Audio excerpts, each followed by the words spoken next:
Prince Harry and Meghan have hit back at controversial biographer Tom Bower over his new book, which says Prince Harry was brainwashed by his wife. She stood in a Rolls-Royce worth more than most people earn in a lifetime, draped in a dress that cost a fortune, about to walk into one of the most watched events in modern history. 65 million people tuned in.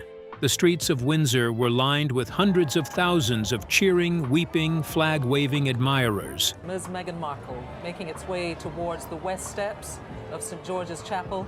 The world called it a fairy tale. But here's the question nobody asked loud enough at the time. Whose fairy tale was it really? Because right now, in March 2026, the walls are closing in on Meghan Markle, and the man holding the blueprints of those walls is none other than Tom Bower, the investigative biographer who has spent decades dismantling the carefully constructed myths of the powerful. He has gone after media moguls, prime ministers, and billionaires. And now he has turned his full attention to the Duchess of Sussex. And what he has found is not a love story.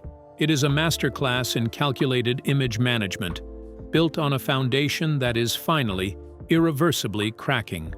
Stay with me, because today we are breaking down the 10 ugliest truths Tom Bower has exposed about Meghan Markle and the £32 million royal wedding that the world called a celebration, but insiders describe as a siege. These are not tabloid rumors. These are documented revelations backed by palace logs, eyewitness testimonies, and the words of a sitting archbishop. And by the time we reach truth number 10, you are going to understand why Meghan is reportedly spiraling in Montecito, and why she has every reason to be. Ugly truth. Number 1, she hunted a prince, the Operation Royal Bombshell. Let's start at the very beginning, because this is where the entire narrative collapses. During her now infamous interview with Oprah Winfrey, Meghan delivered a line that the world swallowed whole.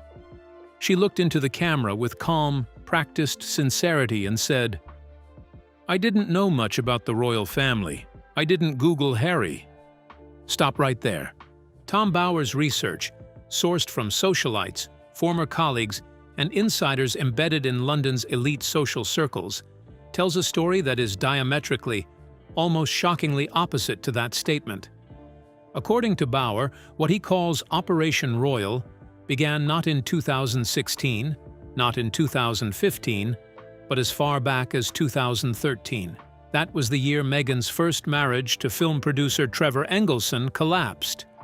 And rather than quietly grieving and rebuilding, Bower alleges she began a calculated, methodical pursuit of entry into Britain's highest social stratosphere. Think about what that means.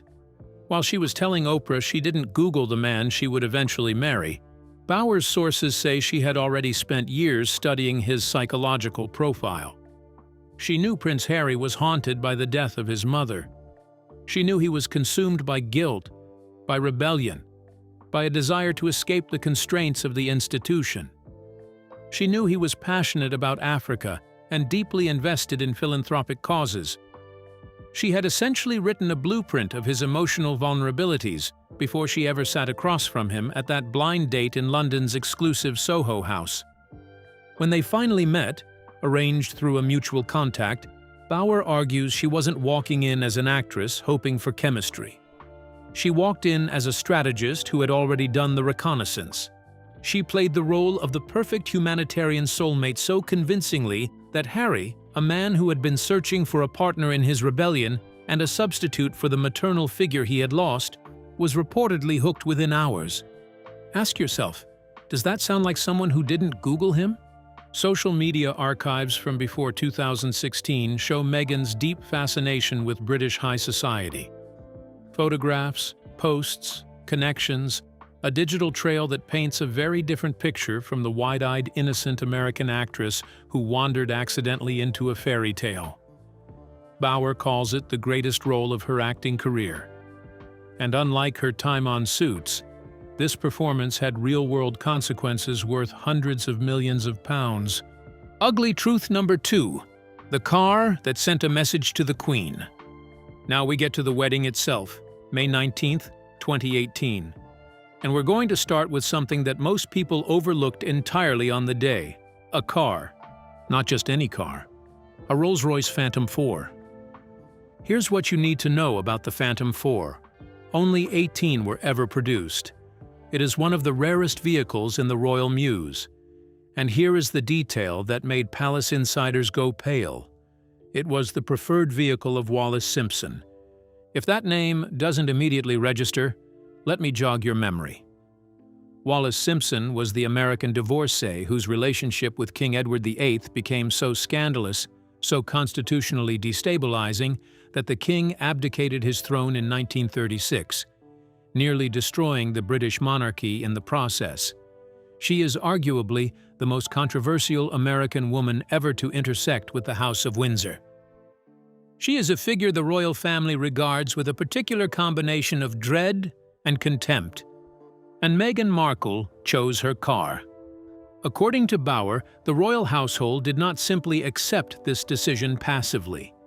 Insider sources confirm that palace staff suggested several other traditional vehicles, perfectly appropriate, historically significant options, for both security and symbolic reasons.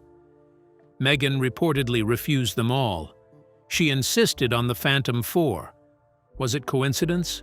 Some people will say yes, but Bauer and his palace sources read it as something far more deliberate, a calculated psychological message sent directly to Queen Elizabeth II and the institution she embodied. The message, "I am the new Wallis. I will not be contained. I will not be tamed." Think about the audacity required to send that kind of signal on your own wedding day, inside the very institution you were joining. Tom Bauer doesn't call it rebellion. He calls it condescension. And he argues that this single choice cast a cold, long shadow over everything that followed. Ugly truth number 3, the chapel incident that horrified palace staff. If the car was a subtle power move, what happened inside St. George's Chapel was anything but subtle. St. George's Chapel is not just a building, it is a consecrated 500-year-old monument to British history. Monarchs have been buried there. Royal marriages have been solemnized within its walls for centuries. It is, by any reasonable measure, one of the most sacred spaces in the United Kingdom. According to reports confirmed by royal journalists including Robert Jobson and detailed in Bauer's research, Meghan found the historic chapel had what she described as a musty old smell. Her solution? She demanded that palace staff spray the entire chapel with Glade air fresheners before the guests arrived. Let that sink in for a moment. Palace staff, professionals who have served the royal household for years, who understand the weight of the spaces they care for, were reportedly asked to spray commercial air freshener in a consecrated ancient monument. They refused. Of course they refused. And what followed, according to Bauer's sources, was what staff described as an explosion of temper. Not a polite request for alternatives, not a calm conversation. An explosion. Bauer's assessment is precise and unsparing. This was not perfectionism. This was not bridal nerves. This was, in his words, totalitarianism. Meghan, he argues, viewed a 500-year-old piece of British heritage as a film set, something to be sanitized and rearranged to meet her Hollywood standards. This incident, seemingly minor on its face, became the catalyst for something much larger. Staff who had endured the daily barrage of demands, the early morning emails, the corrections, and the condescension, began to quietly exit. The exodus of aides had begun, and it had begun before the wedding cake was even cut. Ugly truth number 4, the aisle walk that was never what it seemed. The moment Meghan walked alone down the first half of the aisle at St. George's was presented to the world as a powerful feminist statement. The independent woman, strong, unbroken, needing no one. But Bauer's investigation peels back the layer beneath that image, and what he finds is considerably more complex. Meghan insisted on walking the first half of the aisle alone. It was a deliberate, planned choice, and the context matters enormously. This came after she had successfully cut off her own father, Thomas Markle, from attending the wedding at all. a move we will examine in detail shortly. By walking alone, she was signaling that she had transcended the need for paternal guidance. She was the architect of her own destiny. But footage from that walk captured a moment that palace watchers and Bower's sources have discussed at length. A royal assistant, attempting to adjust Meghan's veil or guide her path, was reportedly brushed aside with what witnesses described as a rough, dismissive gesture. Not a gentle redirection. Not a polite acknowledgement. A dismissal. The camera, naturally, saw none of it. The camera saw only the radiant bride, moving with practiced grace through one of the most televised moments in modern history. By the time she reached the then Prince Charles, who graciously agreed to walk her the remaining distance, the narrative was already written. She had used the future King of England as a supporting cast member in her solo entrance. It was, Bower suggests, a microcosm of everything that was to come. The performance was immaculate. The reality behind it was something else entirely. Ugly truth number 5, the private wedding lie that an archbishop had to correct. Of all the claims Meghan made during the Oprah Winfrey interview, this one may be the most audaciously, provably false. Sitting across from Oprah, Meghan claimed that she and Harry had been privately married by the Archbishop of Canterbury in their backyard, 3 days before the public ceremony on May 19th. She described it as the real wedding, intimate, genuine, theirs alone. The £32 million spectacle, she implied, was essentially a performance for the institution and the world. Here is the problem with that story. The Archbishop of Canterbury himself was forced to publicly address it. Justin Welby clarified, with extraordinary diplomatic care but unmistakable firmness, that the only legal wedding, the only ceremony that constituted a marriage in the eyes of the law and the Church, took place on Saturday, May 19, 2018. Full stop. Faced with this correction from the very man who would supposedly have officiated the alleged private ceremony, the Sussex communications team had to perform an immediate and awkward reversal. The private wedding was reframed as a private exchange of vows, not a legal ceremony. Just a moment. Just words spoken between two people in a garden. But here is what Bower finds most revealing about this lie. Not just that it was told, but why. He argues it was driven by what he calls Meghan's main character syndrome. She needed to believe, and needed the world to believe, that she had never truly wanted the spectacle, that it had been imposed on her by the palace, that her real marriage was pure and private and untainted by institutional obligation. The reality, according to Bower and those who observed the wedding planning process closely, was the opposite. Meghan was deeply, obsessively involved in every element of the £32 million production. She directed it. She demanded specific details. She fought for specific choices. And then, once the footage was secured, she turned around and told the world she had merely endured it. That is not a victim. That is a strategist managing her legacy in real time. Ugly truth number 6. The Sandringham weekend that revealed everything. In 2017, Prince Harry did what any man in love naturally does. He brought his fiancée to meet his oldest friends, men he had known since Eton, men who had served with him in the military, men who had been in the trenches with him, figuratively and in some cases literally. This was the inner circle. These were the people whose opinion Harry trusted most. The setting was a shooting weekend at Sandringham, and it was, by every account Bower has gathered, a social catastrophe. According to his sources, Meghan arrived not as a partner eager to connect with the people her future husband loved most, but as a prosecutor. She reportedly interrogated Harry's friends on their views regarding sexism, feminism, and transgender issues, challenging their humor, their perspective, their casual conversation, with an intensity that left the entire group stunned into silence. Harry's friends, many of them high-ranking aristocrats, men of considerable accomplishment and worldliness, left that weekend with a shared, unanimous conclusion. she was not the right person for Harry. Their feedback was honest, direct, and concerned. They found her in the words Bower's sources used, condescending and humorless. They felt they were being graded, evaluated, found wanting. And what did Harry do with this feedback from the people he trusted most in the world? He distanced himself from them. Under Meghan's influence, those friendships, some stretching back decades, were quietly dismantled. And in perhaps the most telling detail of the entire Sandringham episode, many of these men, these brothers-in-arms, were pointedly excluded from the prestigious post-wedding dinner.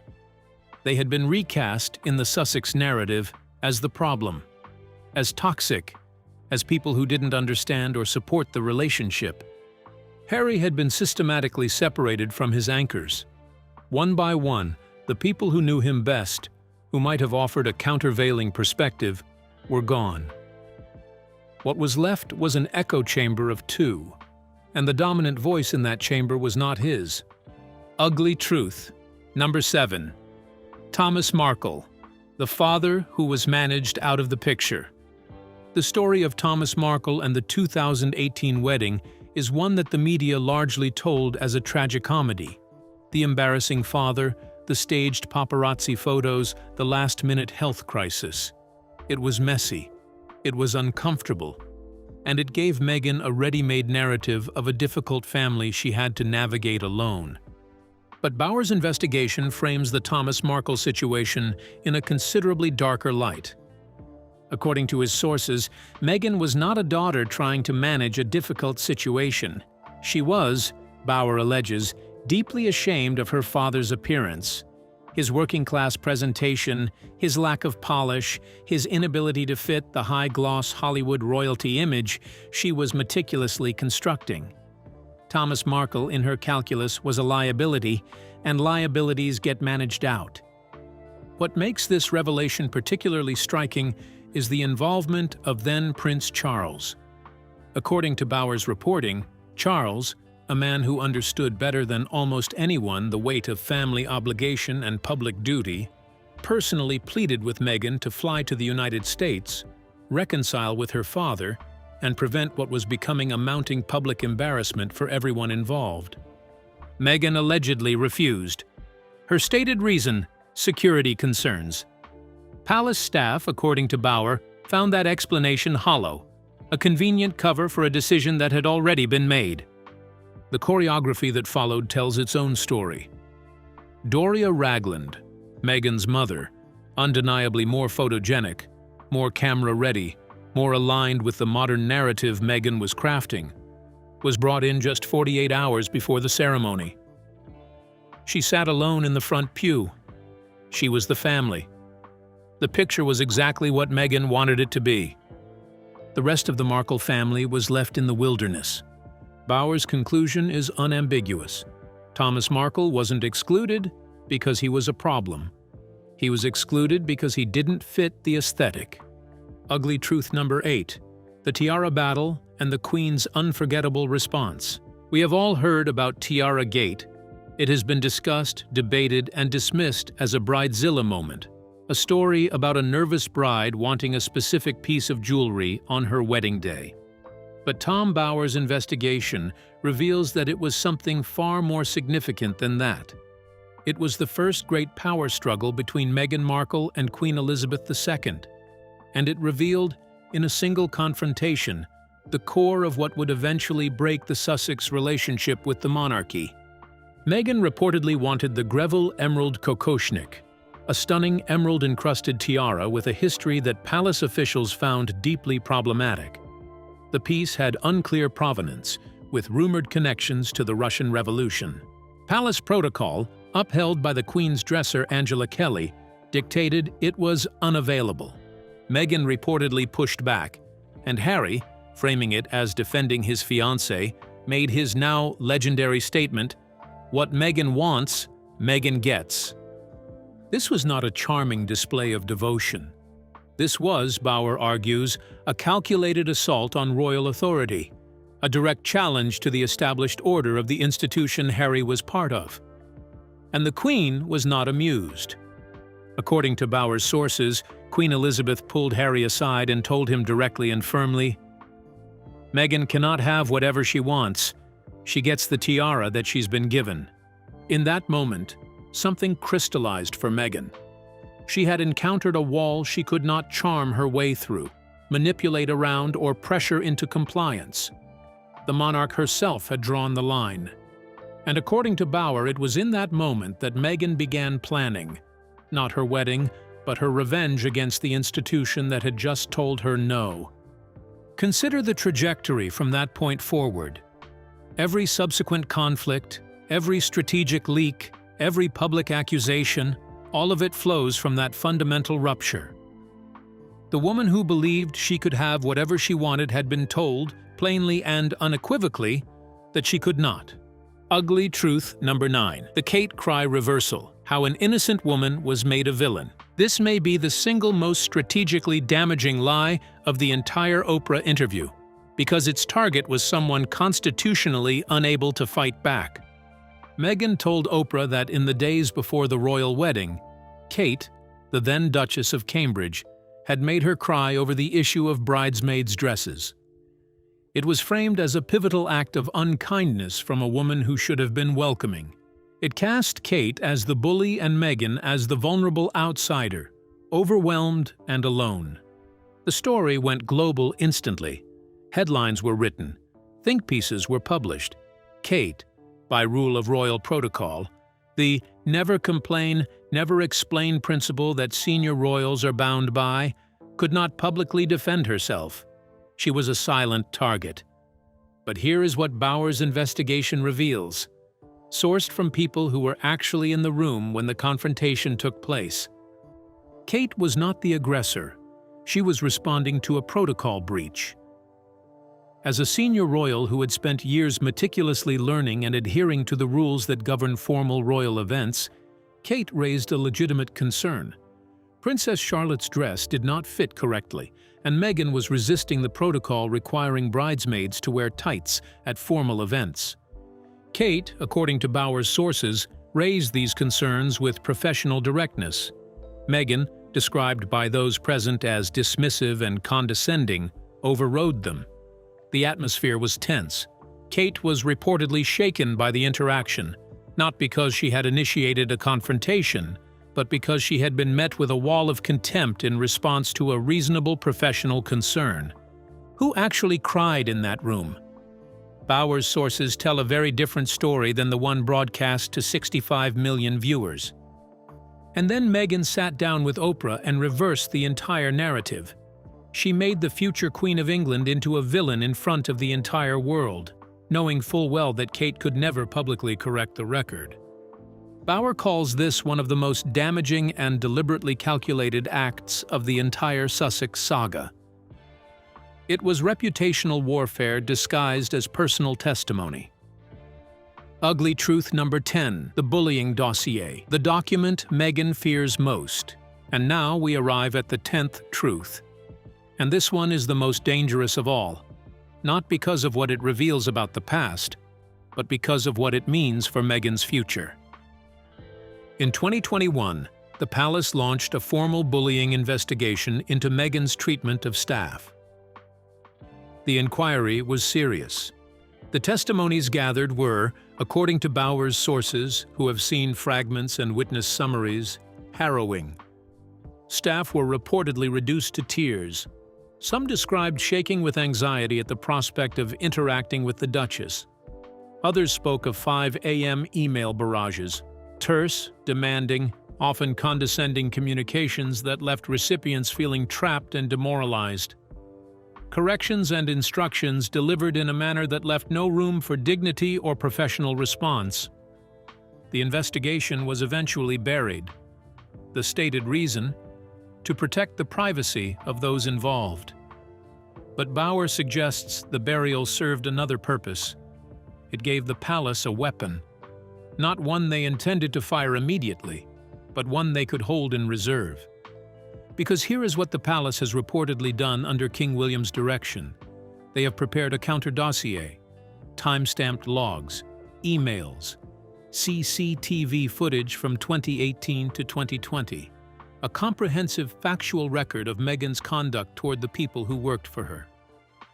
This document, Bauer reports, is the sword hanging over everything Meghan does. It is the thing her PR team cannot spin. It is not an allegation or a claim or a contested interpretation. It is a record. Dates, times, words, actions. And it reportedly terrifies her. The arrangement is essentially a Cold War standoff. If Harry and Meghan attempt another attack, a new memoir, another tell-all interview, another strategic leak, the palace is reportedly prepared to release the bullying report in its full, unredacted form. And here is what makes this so particularly devastating for Meghan. Her entire public persona rests on the image of a compassionate humanitarian, a woman who speaks about mental health, about kindness, about the obligations of the powerful toward the vulnerable. The bullying dossier does not merely complicate that image, it destroys it. A factual, documented record of psychological harm inflicted on the very people who served her is not something that can be survived by a woman whose brand is built on empathy. This is why, Bauer argues, Meghan's spiral in Montecito is not merely the frustration of someone being criticized. It is the controlled panic of someone who knows that the one document that could end everything, forever, exists, is preserved, and is being held by people who have every reason to use it. The shadow nobody is talking about, the Epstein connection. Before we get to the final reckoning, there is one more thread in Bauer's dossier that demands attention. It is the most explosive, the most legally sensitive, and the one that Meghan's PR team has worked hardest to keep out of the mainstream conversation. It involves Jeffrey Epstein, and it involves a silence that Bauer finds more telling than anything Meghan has ever said publicly. Here is the backdrop. Through her years of networking in elite social circles, particularly through the Soho House Global Network and its web of high society fixers, Meghan moved in circles that overlapped with those of Prince Andrew. And Prince Andrew's associations with Jeffrey Epstein are, at this point, a matter of global public record. What Bauer has uncovered, and what makes this detail so incendiary, is a reported moment when lawyers representing Virginia Roberts Giuffre allegedly considered calling Meghan Markle as a witness in the civil proceedings against Prince Andrew, not as an accused party, as a witness, someone who, by virtue of who she knew and what she had observed in those elite circles, may have possessed information relevant to the case. Think carefully about what that implies. It means Bauer's sources believe Meghan knew things about Andrew, about his associates, about the social world in which Epstein operated, that few other people were positioned to know. Now here is the detail that Bauer highlights as the most damning of all. In the years since leaving the royal family, Harry and Meghan have attacked virtually every senior member of the House of Windsor. They have criticized William. They have taken aim at Camilla. They have implied institutional racism at the highest levels. They have, in short, been willing to burn almost every bridge available to them. But Prince Andrew? Complete silence. Not a word. Not a whisper. Not a single veiled reference in any interview, any documentary, any memoir. Bauer calls this a Mexican standoff, a quid pro quo of silence where both parties stay quiet, because both parties know too much. The Epstein shadow does not prove wrongdoing by Meghan, but it does raise a question that Bauer argues the public deserves to ask. Why is the one royal she has never criticized the one with the most to lose from someone talking? That question hangs in the air over Montecito like a storm cloud that nobody wants to be the first to name. And in Bauer's telling, it is one of the key reasons Meghan's current spiral is so much deeper than a simple PR crisis. She is not just fighting a biographer, she is managing multiple layers of exposure simultaneously, and the Epstein layer is the one she cannot afford to have anyone pull. The fallout. Where things stand in 2026. So where does all of this leave us? Let's take stock of the landscape as of March 2026, because the picture that emerges from Bauer's work is not just about Meghan. It's about the extraordinary reversal of fortune that has unfolded since that May morning in Windsor 8 years ago. The monarchy, which the Sussex narrative portrayed as a crumbling, racist, out-of-touch institution incapable of adapting to the modern world, has done something remarkable. It has stabilized.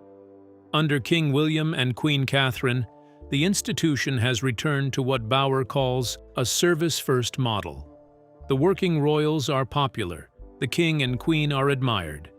The drama of the Sussex years has been methodically, deliberately recategorized, not as a constitutional crisis, but as a minor irritant generated by overseas celebrities who are no longer part of the firm. The palace stopped fighting Meghan, and in doing so, they won. Meanwhile, the empire Meghan promised, the Sussex brand, the Netflix revolution, the Spotify podcast dynasty, the Hollywood influence operation, has largely evaporated. The animated series Pearl was scrapped.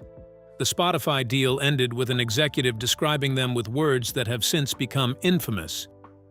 Industry insiders speak of creative exhaustion and unmet expectations. The Netflix currency, royal trauma, was spent once and once only, and there was nothing of substance behind it. The A-list friends who filled the pews at St. George's Chapel, the Clooneys, the Beckhams, the celebrities who lent their presence and credibility to what they believed was a genuine celebration, have largely distanced themselves.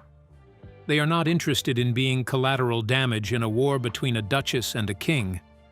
And here is the cruel irony that Bauer returns to again and again throughout his research.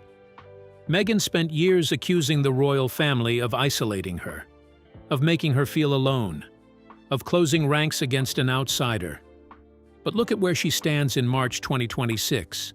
No palace support, no A-list allies, no functioning media empire, no active institutional relationships in Washington, a humanitarian brand held hostage by a bullying dossier, and a husband who is quietly reaching out to the brother she reportedly told him to abandon. She is, in the most complete sense of the word, isolated. And this time, the institution did not do it to her. She did it to herself. Bauer goes further still, and this is the part that has generated the most controversy.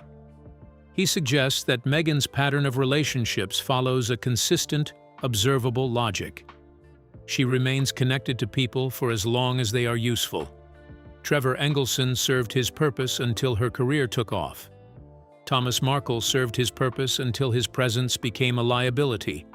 The monarchy served its purpose until its constraints outweighed its benefits. And Harry? Bauer asks the question that nobody in Meghan's orbit appears willing to ask aloud. Now that the royal connection has been severed, now that the Diana fantasy has been publicly debunked, now that Harry has lost his military titles, his family's protection, and his unique value as a bridge to the institution, what exactly is his utility?